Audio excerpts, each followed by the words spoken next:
So let's get into Culture Collision. Mm. So what prompted you and made you want to do your own show? Walk us through kind of how that started. I want to say it was April of last year.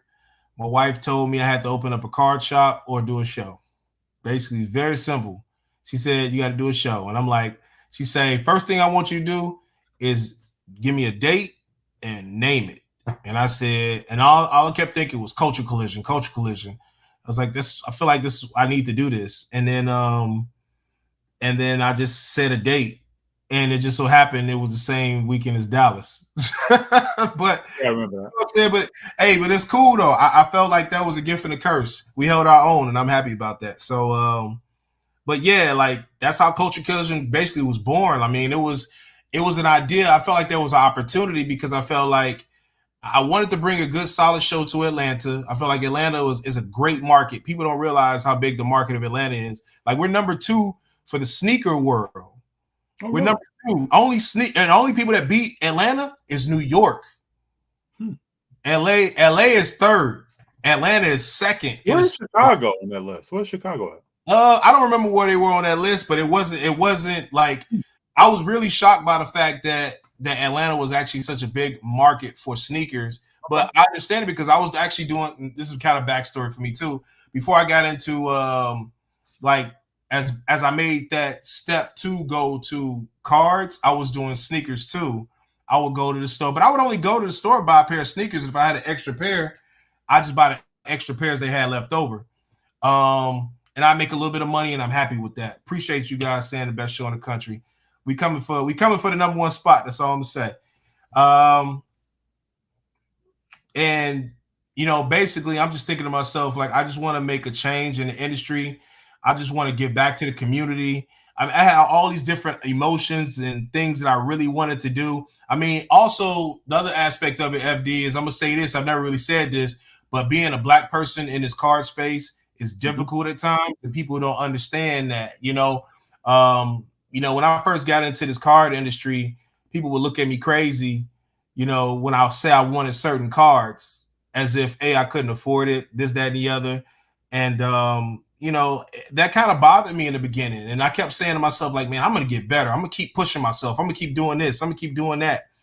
And I'm thankful because I had a bad relationship, and that bad relationship made me engulf myself in the card industry and pushed me to become better.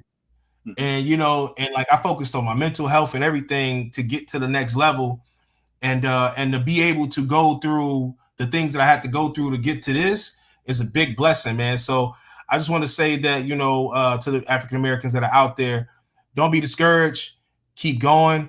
And don't listen to nobody, man. Just focus on what you feel like you can do. And because honestly, I will say this, there's negative things you can say about the card industry, but there's a whole lot of positive things you can say about this industry because it's blessed me in so many ways. So tell us a little bit more about Culture Collision. Tell us the importance of the name. All right. Kind of what you want to bring to card shows, and how do you think your show is different than other shows? All right. So Culture Collision, I guess one of the things about it was I wanted to bring in different ideas under one umbrella.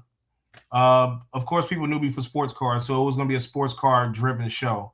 Well, some people that know me close know that I love sneakers, so I wanted to add the elements of sneakers. The other stuff was almost really already there anyway. It was the gaming cards, the Pokemons, the Funko Pop, stuff like that. That element was already really at card shows. It's just nobody really was just like, yeah, you can bring that officially, but people would bring it anyway. You know what I'm saying? So it's the sneaker market to me that was the biggest thing that people were missing.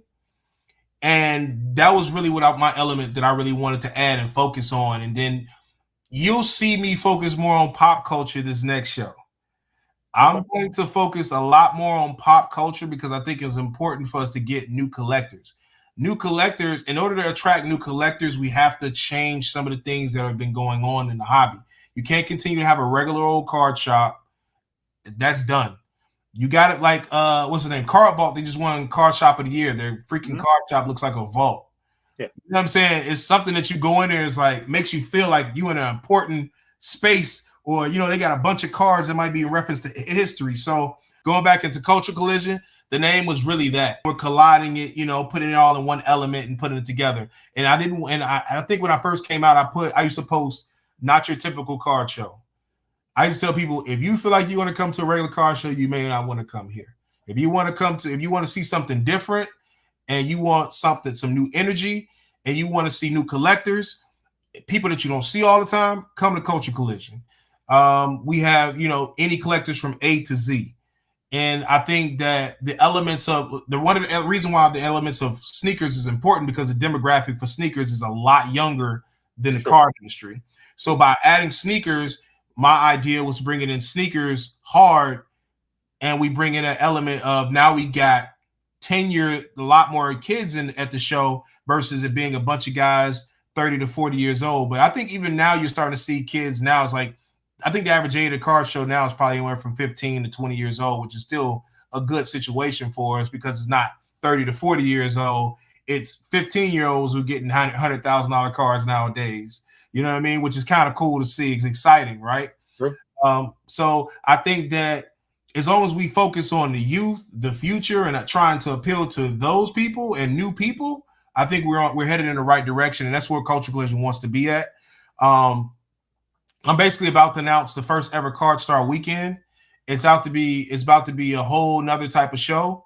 It's going to be everything you've seen and loved at the last show and more. That's good. That's good. So let me ask you this. I want to ask you a real question about, you're the only show that's hosted and run as an African American. Am I correct in that? Yeah, I didn't know that until I did the first show, and then one of my friends kind of pointed that out for me. Yeah. How in that space, right? What feedback have you received? How do you think people are receiving your show when compared to Dallas, other shows? Is it seem the same, or is it seem different? I would say, all right, well, the first show, right? The first show that I had, it's funny you say that. The first show that I had, people were telling me they were whispering, man, can you believe a black person running this show? So somebody made a comment like, which I mean, I took it as like, oh, okay, cool. I mean, that's fine.